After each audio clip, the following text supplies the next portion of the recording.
Osvobojen izraz umetnika je ob čopiču in barvah kot ogenj, ki je že od prazgodovine pomemben vir preživetja.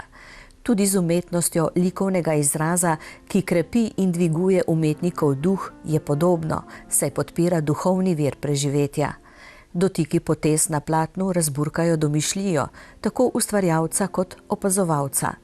Trma zavzetega ustvarjalca do dodelanega cilja pa nosi neprecenljivo voljo in moč.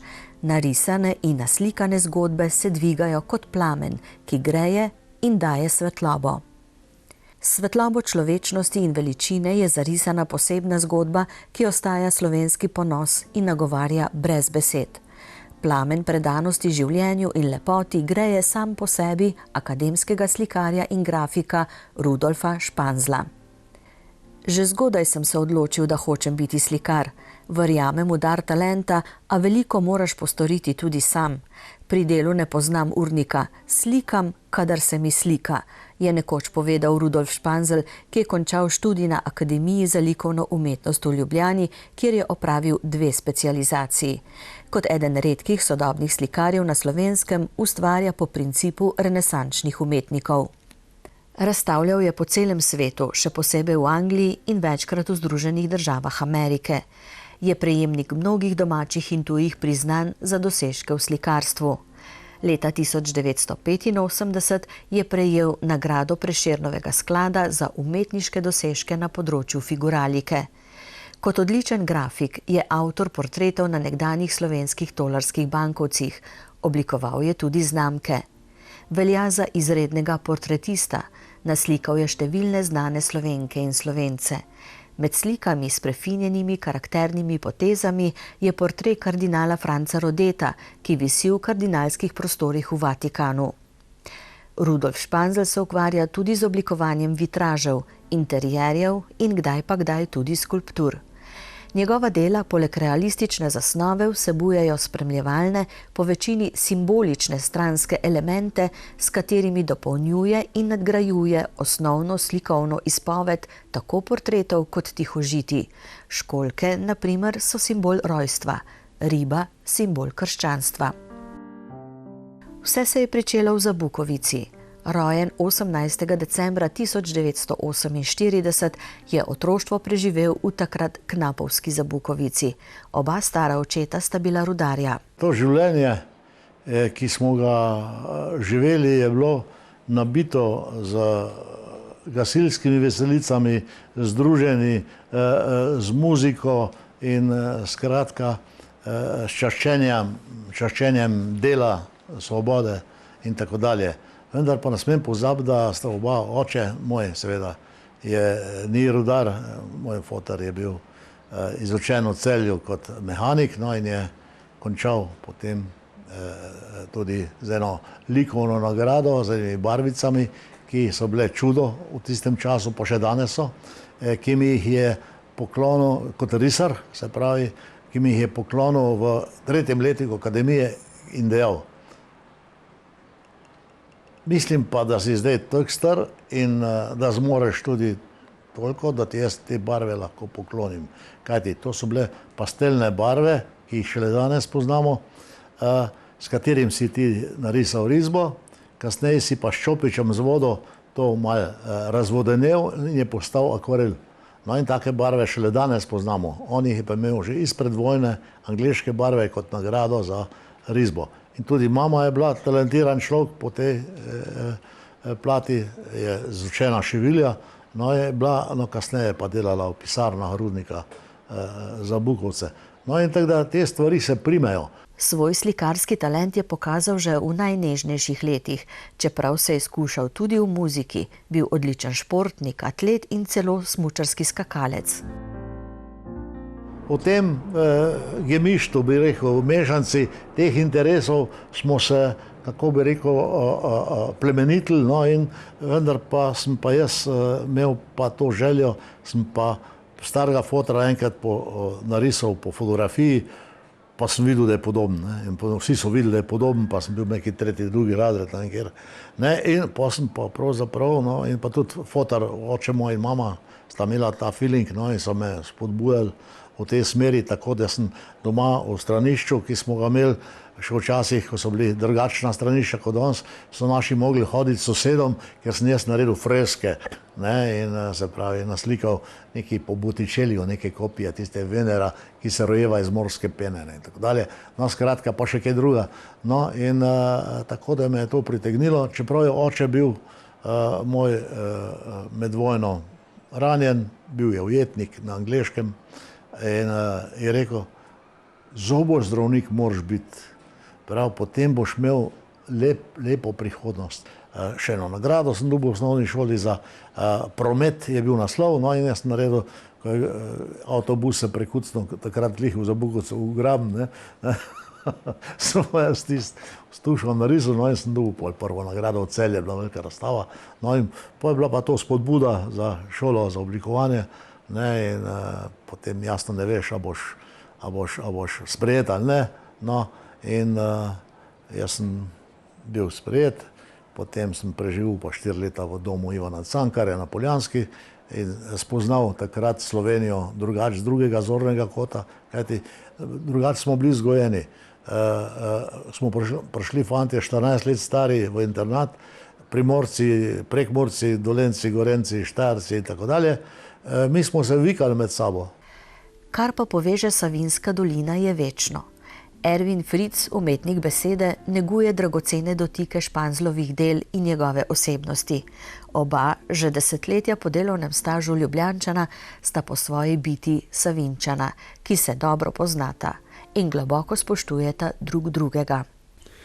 Rudi Španzl je na vse načine nekaj posebnega. Za začetek bi spomnil vse to, da nam je narisal prvi slovenski papirnati denar. To je velika stvar in doslej kaj takega ni delal še noben Slovenec. Rudi Španzl se je moral počutiti prav posebej, ko je plačeval zajedek in zapitek v gostilni s svojimi proizvodi. Na tem denarju je nekaj posebnega. Liki, ki jih je naredil, so šablonizirani, kot je za denar potrebno, vendar so posebni. Če vzamemo samo Prešerna, bi lahko opazili, da ima ta Prešern poseben izraz. Namreč, kako sem prišel na denar, kaj ima poezija s tem, da postane menjalno sredstvo. No, to je ena taka observacija. Drugače sem pa jaz opazoval Rudija Španzla tudi pri delu. Nekoč sem ga prosil, naj nariše moj portret in me je narisal. Njegova poteza je bila tako velikopotezna, samozavestna, ampak vmes se pa pogovarjal ni. Bil je zbran in temeljit in je svoje delo jemal resno. Kolikor se spomnim, da je nekaj vmes rekel, imaš malo večji kerbus, kot sem si mislil. Skratka, delavec, ki se loti svojega dela z vso resnostjo. Jaz pravim, da je on realističen umetnik. Pa ne zaradi tega, ker zna detajle, ampak realističen umetnik v tem smislu, da je umetnik, velik umetnik, po tistem, da je realističen. In realizem je nekaj, kar je zelo široko obsegajoče, tako rekoč, da obsega totaliteto sveta in tega, kar gre k svetu zraven. Takle velik umetnik, če mu žena reče, dragi, poglej mesec, reče, saj sem ga že videl. Zato, ker hoče videti tisto, kar je za mesecem, kar je za luno, recimo nacionalnost. In Rudi Španzel vedno gradi tisto, kar je zadaj. Če pogledamo njegovo veličastno sliko iz Prve svetovne vojne na Cerju, kjer je imel nalogo pokazati fronto. Tam na tisti sliki, ki je velika, sicer 4 metre krat 3 recimo, tam so pa 4 muzikanti, ki pa nimajo ne kože, ne mesa, ker so skeleti, so mrliči, igrajo sicer, ampak igrajo zato, da bi pokazali, da zanje ni več nobene igre. Tam zadaj je še sijajna ženska, ki prikazuje življenje, ki ga ne bodo nikoli več užili. In to je na tak poetičen način izražena celota grozne vojne. Pa še mogoče en primer. Iz cikla Celjanov imamo Veroniko Deseniško, ki ima v laseh velik cvet, ampak velik cvet, ki naj bi ponazarjal veliko ljubezen, ampak ona ima v rokah tudi nož. To se pravi, ta zaljubljena gospodična je tudi nevarna. In nevaren je tudi svet, ki jo je, kot vemo, utopil v sodu, kot v kakšni Shakespearovi tragediji. Torej, realizem, ki pa neskončno ljubi detajle. Ti detajli so nekaj tako prisrčnega, pa ne samo to. Ti detajli so briljantni. Limona, ki jo nariše Španzel, je kisla. Torej, violina, ki jo nariše, je takoj sposobna, da da glas od sebe. Da zaključim še z enim detajlom. V Žalcu imajo v Domu kulture 4 velike njegove slike in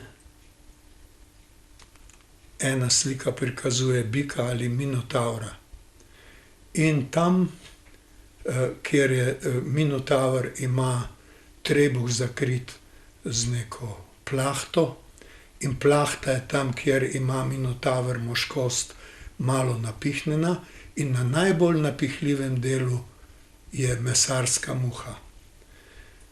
Ena od mojih prijateljic je stopila k sliki in poskušala odpihniti muho. Torej, to je nekaj takega, kar se je dogajalo samo v antiki, ko sta tekmovala Zeuxis in Parkazius v tem, na katerega grozdje narisano bo sedla jata ptic. In to je tisto pravzaprav virtuozno, lepo, kar dela umetnost ne samo veliko, ampak tudi privlačno. Rudi Španzel je človek srca in to srce se skriva v vseh njegovih detajlih, ki jih z ljubeznijo riše. Midva se oba Savinjčana, kadar se srečava, najrajši pogovarjava o starih savinjskih besedah, ki jih midva seveda poznava, ker sva stara Savinjčana in imava veliko veselje, če drug drugega spomniva na kakšno besedo, ki smo jo pozabila. In nazadnje, ko sva bila skupaj, je Španzel rekel: "Sem te takoj pofrcigal, da si ta prav." Seveda sem tudi jaz njega pofrcigal, da je ta prav. Pofrcigal pomeni takoj spregledal. In seveda moram povedati v kamero: pofrcigal sem ga, da je ta prav, da je velik umetnik. Velik umetnik z družino umetnikov. Soproga Biljana Unkovska je uveljavljena slikarka, sin Dorijan pa pač odraščati zdaj v familiji, ki je 200% pač kreativna oziroma umetniška, je drug svet, jaz temu pravim, no, tako da je bilo nekako samoumevno, da bom tudi sam nadaljeval pot v tej smeri. Vedno pač me je bilo strah tega, da me bojo primerjali, ne, kar so me seveda, ne, ampak jaz sem taktično pač ubral drugo pot z istim ciljem. Sicer, no, se pravi, isti cilj je lepota, estetika, vse, ne. Druga pot je bila po mojem primeru pač ta, da sem se odločil za bolj kot ne oblikovanje, oglaševanje, kreativa v drugem smislu, ne, se pravi bolj sodobne mogoče, no, v stroki kuriranja, koncipiranja, sodobne umetnosti, tako da nisem šel predaleč, nisem se distanciral, sem pa, se pravim, en ovink naredil, tako da me nikoli niso mogli dati ob bok očetu, ne, ker bi bilo kar naporno, ker verjamem, da nikoli ne bi segel niti do kolen, no, tako da se pa zato trudim na svojem področju maksimalno delati in se pokazati kot individuum. Dorijan je tudi kurator v Družinski galeriji ob Ljubljanici, kjer je bila na ogled razstava Španzlovih del. Po dolgem času, kajti mojster zdaj redko razstavlja. Kot sin očeta, ki je slikar in nekako pionir novega realizma in simbolizma v tem primeru, se mi je zdelo umevno in primerno, da ga povabim tudi sam, no, vključno z mojo direktorico, gospod Slavojko, k sodelovanju. Pomembno je, da se umetnik pač po dolgih letih odsotnosti iz komercialnega trga tudi malo pokaže, zato je bila ideja toliko bolj pomembna, no, da se ga prepriča, no, in da se pač postavi neko lepo in zanimivo razstavo, ki pokaže vse od starega, novejšega in do najnovejšega. Obisk je presenetil, smo zelo veseli številčnega množičnega obiska in velike pozornosti in pohval. Ljudje so pa navdušeni, definitivno. Še posebej tisti, ki ga poznajo in ki ga spremljajo, se zavedajo, koliko časa ga ni bilo na sceni, če se malo pohecam, in so veseli pač, da se je spet pojavil in da je pokazal par zanimivih kosov, ki so bili o čem skriti, ali po privat zbirkah, ali v drugih državah, ali so mogoče že toliko stari, da so bili že skoraj pozabljeni. Med drugim pa seveda turisti, naprimer, ne, katerih imamo kar veliko, so pa tudi presenečeni, no, večinoma ga pač ne poznajo, redki tudi, no, ampak se pa tudi pustijo presenetiti oziroma so navdušeni, ko jim poveš malo več o umetniku, ko povemo, da je bil tudi avtor bankovcev oziroma portretov na slovenskem tolarju, da njegove slike visijo tudi v Vatikanu, v ECB Frankfurtu in podobno. Tako da, ko povemo oziroma ko jim povemo, do kam seže oziroma kakšno širino ima avtor, no, so ponovadi v veliki večini kar navdušeni in presenečeni.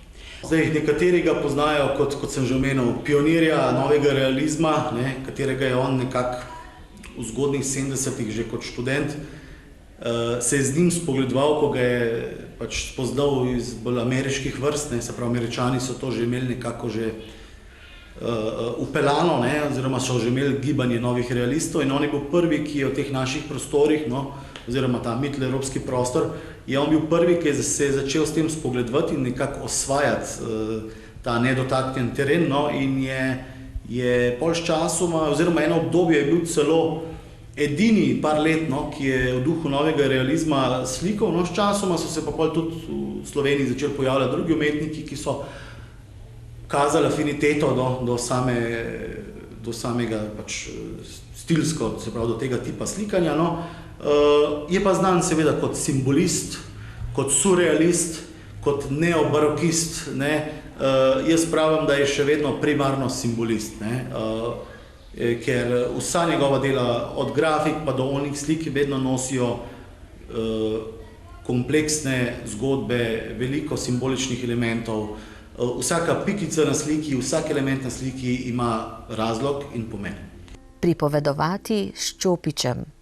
Nad Vipavsko dolino in morjem se na robu kraške planote ponosno dviga razgledni vrh Cerje.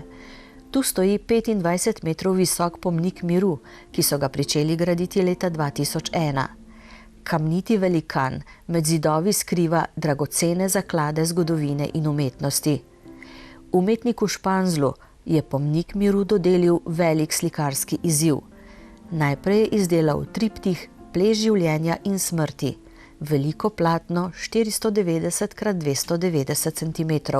Nahajamo se v pomniku braniteljem slovenske zemlje, ki je bil na Cerju postavljen zato, da se na en močen, ne samo simbolen, ampak otipljiv način poklonimo vsem zaslužnim za to, da imamo Slovenci po tisočletjih hrepenenja svojo državo. In sama arhitektura v 7 etažah pripoveduje zgodbo o popotovanju slovenskega naroda, od prvega vpisa v zgodovino z brižinskimi spomeniki preko vseh kriznih obdobij, Prve svetovne vojne, obdobja med obema vojnama, Druga svetovna, po vojni in osamosvojitvena vojna, do pridobitve lastne države in nekega svetlega pogleda v prihodnost. In z te točke, ki je postavljena premišljeno na Cerje, na koto 342 metrov, odkoder sežejo pogledi od Jadrana do Alp, Patske nižine, Snežnika celo, v najlepših dneh do Benetk, vidimo Hrvaško Savudrijo, vidimo Avstrijske Alpe, se pravi kar 4 države, gre sporočilo miru.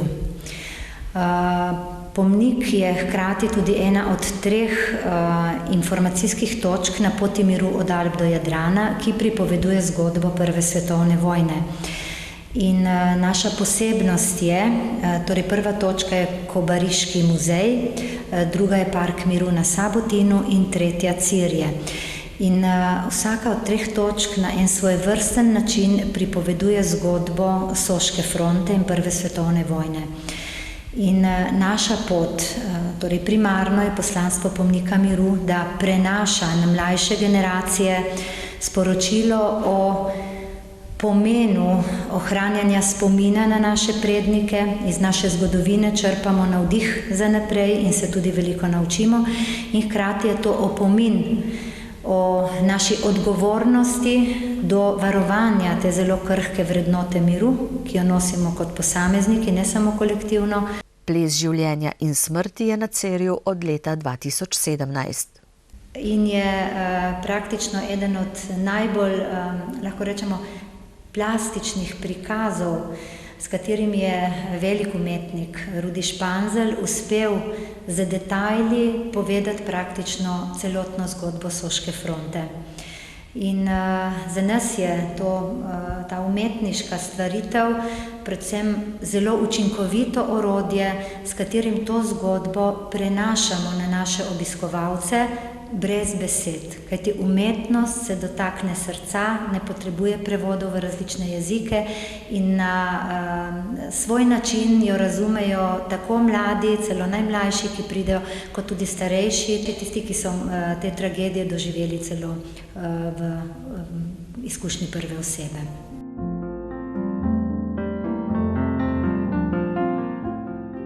Rudi Španzel je v spomin svojega očeta si želel napraviti neko alegorijo, nek spomin na svojega, bom rekel, starega očeta, ki se je bojeval med drugim tudi na Soški fronti. No in pri tem živih ljudi ni več, živega, bom rekel, pričevalca teh drgot ni več, No, zato je tukaj, bom rekel, nek mrtvaški ples, ki nas spominja na vse te mrtvaške plese, nič ni večno, Se pravi, od otroštva do starosti je vse to. No, pri tem samo pomagal, bom rekel, z avtentičnostjo prikaza, to se pravi, da so predmeti, ki so tukaj predstavljeni, predstavljajo tudi čas Prve svetovne vojne. In pri tem smo nekako tudi uspeli, bom rekel, to, oziroma sam umetnik je uspel to sestaviti potem v neko kompozicijo lepo, ki je potem predstavlja ta orkester, ki še danes igra, nam živim, oni so pa že počasi, bom rekel, odhajajo v pozabo, ne pozabo, bom rekel, tako spominsko, to se pravi, zato so to tudi sami, bom rekel, okostja so predstavljena, ki, bom rekel, ker človek, bom rekel, razpade, spomin pa ostane. Torej, gospod Rudi Španzelj je to idejo o nastanku slike negoval dolga leta. On je odraščal ob zgodbah dedka, ki je bil vojak na Soški fronti. In si je želel, ko je Rudi postal slikar, da se tudi na svoj način pokloni temu težkemu spominu. In zato je njegov dedek, če smo pozorni, umeščen tudi na sliko med nekaj najpomembnejših osebnosti, ki so bile tudi ključ za to veličastno likovno stvaritev. Seveda je bilo potrebno najti sredstva in to izjemno zgodbo so podprli veliki donatorji, med njimi BTC Ljubljana, pa seveda Državni zbor, pa tudi Ministrstvo za kulturo in še nekateri drugi donatorji. Lahko rečem, da je to ena večjih zanimivosti pomnika in tudi spodbuda, da smo začeli smiselno graditi umetniške zbirke v pomniku. Leta 2020, sredi covida, smo imeli odprtje nadgradnje, se pravi druge slike Rudija Španzlja, to je Veter pozabe, poklon generalu Borojeviču, in v pripravi je zdaj tudi nadaljevanje.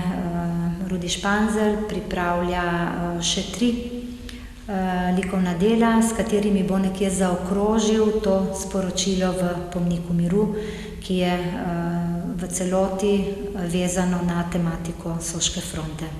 Vetru pozabe v spomina generala Svetozarja Borojeviča je umetnik namenil 2 leti svojega ustvarjalnega življenja. Ne le zaradi umetniške obrti, ampak ker se je v nasprotju z večino zavedal pomena generala Svetozarja Borojeviča. Izjemno pomemben za Slovenijo, nikoli mu nismo dovolj pozornosti namenili niti v teh učnih programih, ki so bili namenjeni mlajših, enako je bila tudi Prva svetovna vojna, vsaj za naše generacije, kar nekoliko spregledana. In se trudimo, predvsem stoletnica je prinesla priložnost, da se je temu izredno pomembnemu fenomenu namenilo vso pozornost, ki je za nas tako ključna. Namreč general Borojevič je bil tisti, ki je strateško na strani avstro-ogrskih vojaških sil določil, kje bo meja fronte.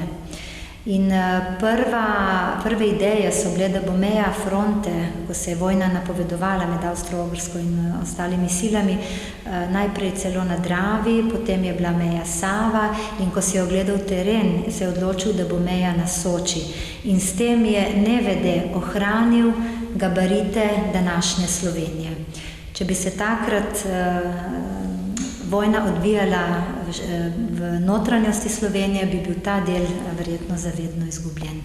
Rudolf Španzelj bo imel na Cerju kmalu 3 nova dela, panoramsko sliko Julijskih, Karnijskih Alp in Dolomitov z morjem, ki bodo ob sliki Veter pozabe, ter sliki violinista in klarinetista, ki bosta obešeni poleg mrtvaškega plesa. Tako je izpolnil obljubo staremu očetu, ki mu jo je dal pri svojih 14 letih, da bo naslikal njegovo zgodbo ob tragičnih zgodbah naših starih očetov. Španzlova dela odlično prestajajo preizkus časa. Prvi slovenski denar, tolar, se je sicer moral posloviti, a je ostal ključen del zgodovine slovenskega naroda. Avtor portrejev na bankovcih je Rudolf Španzl. Jaz sem naredil za portrete 9 portretov za slovenski denar, kar ni mala stvar, pa še mudil se je takrat, kajti bili smo na kolenih. In Arhar je odigral takrat guverner veliko vlogo in tako dalje. In kaj je na stvari? Na stvari je to, da jaz sem risbo narisal, potem je pa risba prišla v roke pa graverju, se pravi, v Angliji smo to počeli, in tako dalje. To je tako, da bi jaz napisal eno glasbo, recimo, potem pa ta muzika, ta moja partitura, ne vem kaj, pride v roke enim manj talentiranem pianistu, in potem ni to, kar bi moralo biti, No in tako, da je grafika potem odvisna od marsičesa. Podlaga je risba, ki je pa podstat za sliko in tako dalje, vendar je pa grafika malo drugačen jezik kot pa slikarstvo. Pri grafiki je stvar taka, ko narediš grafiko, zdaj imaš, tukaj delamo govoril, zdaj traktat o tehnikah in vrst tehnik in tako dalje, kaj to poznam zelo dobro, saj imam tudi grafično specialko, je drug jezik. In preko tega jezika popolnoma se posvetiti grafiki pomeni se odpovedati slikarstvu. Španzlova umetnost živi tudi v vitražih. V cerkvi svetega Pankracija v Grižah dajajo vitražna okna pridih povzdignjene lepote in pogledov navzgor, k nebu. Njegov čut umetnosti je tam zablestel še bolj, saj je bil rojen v tej župniji. Barve vitražev odsevajo toplino, dajajo novo energijo in obogatijo ter poživijo cerkev. Prav vsaka podoba, vsak del vitraža ima poseben pomen in nosi zgodbo o ljudeh, ki so upodobljeni, pa tudi o njih, ki jih opazujejo. Pravijo, vsaka ptica se rada vrača v prvo gnezdo, vendar je Rudolf Španzl povezan s Savinjsko dolino bolj, kot bi pričakovali. Njegova slikarska dela imajo tudi v dolini zelenega zlata pomembno mesto. Poleg osebnih zbirk se v avli doma drugega slovenskega tabora v Žalcu nemo kažejo alegorije literature, gledališča in glasbe. Leta 2000 je bil imenovan za častnega občana občine Žalec. Španzlovo slikarsko platno je prepoznavno in sporočilno tudi v Juteksu na Ložnici pri Žalcu, kjer je v družbi platna žene Biljane Unkovske. Prav vse, kar nam slikar sporoča skozi podobe, ustvarjene pred več kot 20 leti, je prepoznavno. Med stebri, ki so vez med nebom in zemljo, je kliše oziroma tiskarska naprava, ki tiska vzorce talne obloge. Njihov steber je njihovo življenje, od tega so naredili kariero, svojo reputacijo in pa tudi od tega živijo. In od tega živijo še danes, ljubili so čez meje Evrope in tako dalje. In moram reči, da je to eno priznanje njim, da so bili v tem pravem času dalekovidni. V drugem smislu je pa eno moje notranje veselje, da ta slika živi in biva med njimi in je njihov, bom rekel, vse zadnje tudi leitmotiv, to so oni in to sem tudi jaz. Kot je značilno zanj, ima tudi to delo na robu slike slikarjeve prstne odtise iz barv na sliki. Pravi, da s tem sporoča: Rudi je bil tukaj. Mostovi slikarskega prostora so s Španzlovim opusom zelo ojačani. Umetnik uživa v neskončni igri umetnine in je vedno do skrajnosti resnicoljuben. Če začnemo pri resnicoljubnosti, moramo najprej opozoriti na njegovo odlično slikarsko znanje, ki ga lahko realizira potem v tem smislu resnicoljubnosti. Vemo, da je končal likovno akademijo v Ljubljani tako slikarsko specialko in tudi grafično specialko. Tako da te obe likovni tehnike, ki so si med seboj precej različni, sta pravi izziv za umetnika, ki je resnicoljuben, tako kot ste zastavili vprašanje, kajti skozi njegova dela se odseva ta, skoraj bi lahko rekli, virtualni resnični svet. To pa je zopet osnova odličnega obvladanja tehnologij in zato je bil tudi on tako vedno se poklonil klasičnim umetnostnim obdobjem, predvsem renesanse ali pa holandskega 17. stoletja, kjer je perfektnost zahtevala v prvi vrsti veliko obrtno znanje, kajti umetnost je pravzaprav obrtna veščina. Tudi v antičnem času, v srednjem veku, to niso bili umetniki, ampak so bili mojstri. Pojem umetnosti pride šele v renesansi, tako da pri vsakem umetniškem delu je v prvem pogledu izvedba dela. In če je izvedba sijajna, je tudi potem s tem povezana vsebina, to je ikonografija. In zato nas navdušijo njegovi portreti, kajti moramo ločiti. Fotografija je podoba osebe, portret je pa podoba osebnosti.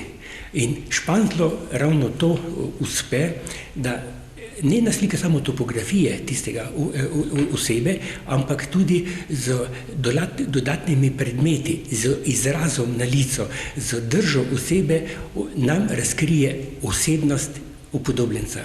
In podobno so tudi potem tihožitja.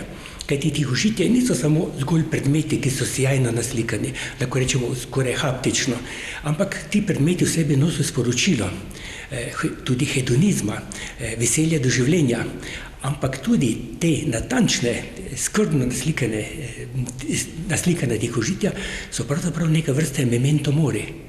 Kajti to je hip, ki je ujet, ki bo v naslednji trenutek bil drugačen. In če vzamemo samo en primer na njegovi znameniti velike oljni sliki v Ceriju, kjer so motivi Prve svetovne vojne.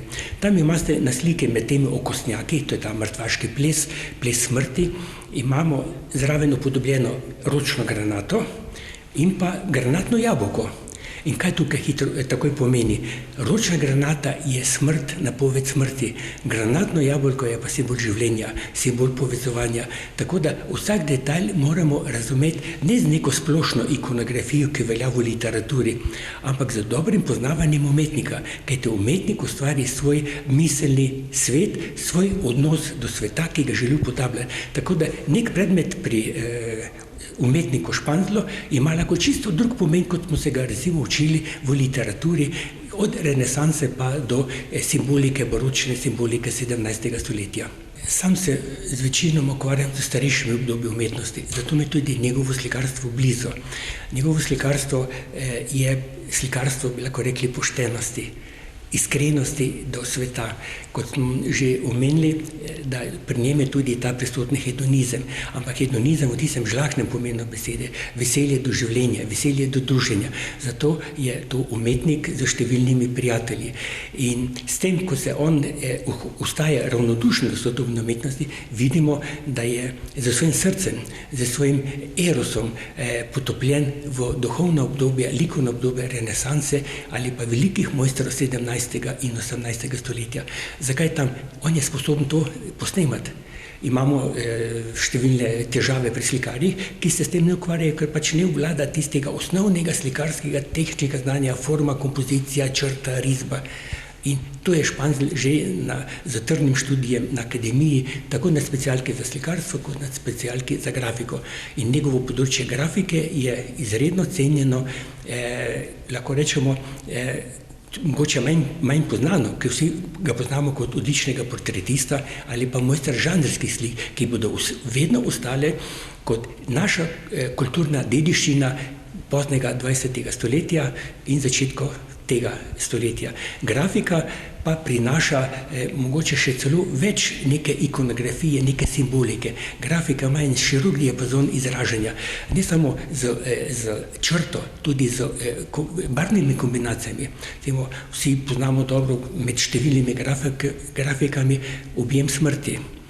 potem žensko telo, ki ga občuduje, ki ga z draperijo bogati, potem imamo razna tihožitja. Seveda živalski svet tudi kaže človeka do narave in kdor ima rad živali, je tudi značaj, ki se odraža tudi v družbenem okolju.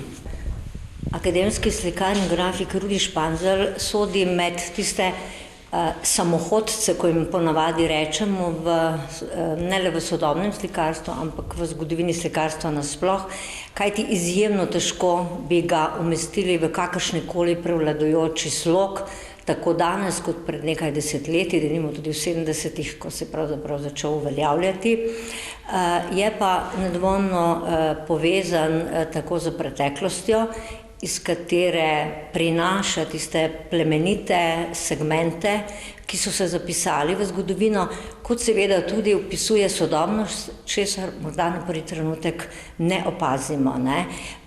Kajti njegovo slikarstvo je morda lažje kot z sodobnimi slovenskimi prizadevanji na tem področju povezati z mednarodnim prostorom, morda celo si dovolim primerjavo z ameriškim slogom, ki so mu rekli bad painting, good art, kar pomeni na nek način anahronistična podoba, ki vsem posnema mojstrstvo starih slikarjev, pa vendarle v neki drugi kombinaciji, nekakšno drugo vzdušje, ki pa pravzaprav govori, da ni vse tako, kot se zdi na prvi pogled. Gre za neko skrivalnico, v kateri skozi te nam na videz poznane zgodbe, prispodobe, odkrivamo neke elemente, ki so značilni pa za sodobni čas. Z vso to tudi temno platnjo, ki je morda na prvi pogled ne vidimo. So pravzaprav na nek način arhetipni. Poznamo jih iz preteklosti, školjke, razbiti kozarci, tihožitje recimo, ki jih pravzaprav tudi v portretih najdemo, pa vendar on vnaša v ta svoja dela veliko svoje simbolike, se pravi po svoje predelati klasične simbole ali pa arhetipe, kar se ne vidi samo na tihožitjih in alegorijah, marveč tudi pri portretih, kar je dokaj nenavadno. Zato sem v enem od besedil o njemu tudi napisala portret v tihožitju in tihožitju v portretu. Meni osebno so njegova dela, ne bom rekla všeč, ampak blizu, oziroma me na nek način izzivajo ravno zaradi tega, ker imam občutek, da pravzaprav jih nestrokovna javnost, niti laična, ne razume prav dobro, čeprav so na videz zelo berljive, kajti v njih skriva ta svoja osebna sporočila, denimo kot primer tihožitje oziroma natura morte ali mrtva narava. To je starodavni simbol za minljivost, za to vito pasivo, za ta filozofski način razmišljanja o življenju, seveda tudi minljivo, zato se velikokrat pojavljajo v tihožitju lobanje, mrtve živali, uvelo cvetje. Rudi Španzel pa občasno naredi tihožitje, ki pravzaprav izraža veselje do življenja. Po razkošni večerji Jastoga naslika lupine školjk in pravzaprav na ta način spremeni ta žalost in ta podton minljivosti v nek trenutek veselja, radosti. Seveda njegova dela, kljub temu, da delujejo veselo, pa mogoče bi rekli, spominjajo na pop art v tem posnemanju vsakdanje stvarnosti, kljub vsemu nosijo vse te tegobe sedanjega časa človeka, njegove eksistence v svetu, tako kot vsa ostala dela, ki to neposredno bolj kričijo. Sam pravi, da je ljubitelj lepega, kar pomeni, da ima rad lepe predmete, ima rad trenutke, v katerih se dobro počuti, seveda pa se lep kozarec vina iz beneškega stekla lahko v naslednjem trenutku razbije, namesto razsuti biseri postanejo solze in to je življenje. On ga pač slika na ta način in morda nenavaden za slovenski prostor, ne pa toliko za mednarodni, ker je pravzaprav tudi ta pristop ima legitimno pravico. Slika je ambasador, ki povezuje ljudi, jih poveže tudi v prijateljstvo. Dolgoletno prijateljstvo z prijateljem Rudijem niso samo slike. Slike so tiste, so mogoče prvi korak, ko te pritegne in te zainteresira oseba. Prijateljstvo, ki se pa potem razvija, je pa v značaju, je v osebi. Z njim lahko veliko razpravljamo, ima zelo duhovito besedišče, duhovite domislice in to je bogatstvo, ki ga mogoče ob tistem plehkem pogovoru danes, ki dostikrat poteka ob kozarcu vina ali kave, se z njim, lahko rečemo, pogovor oplemeniti. Kajti z tem svojim navdušenjem nad življenjem se tudi izraža navdušenje v slikarstvu. In to je tisto, kar potem ohrani vez. Slika odide k lastniku, kamorkoli, umetnik postane. In prijateljstvo je z umetnikom, ne z slikami. Vesela sem, da ga poznam, zato ker je posameznik, velikokrat me spominja na te umetnike iz preteklosti. Poznamo njihova dela, za marsikoga pa ne vemo, kakšen je bil kot človek. Velikokrat govori tudi o tem, pravzaprav, če pogledamo zgodovino in njihova življenja, da pravzaprav moramo umetnost ločiti od njihovega življenja.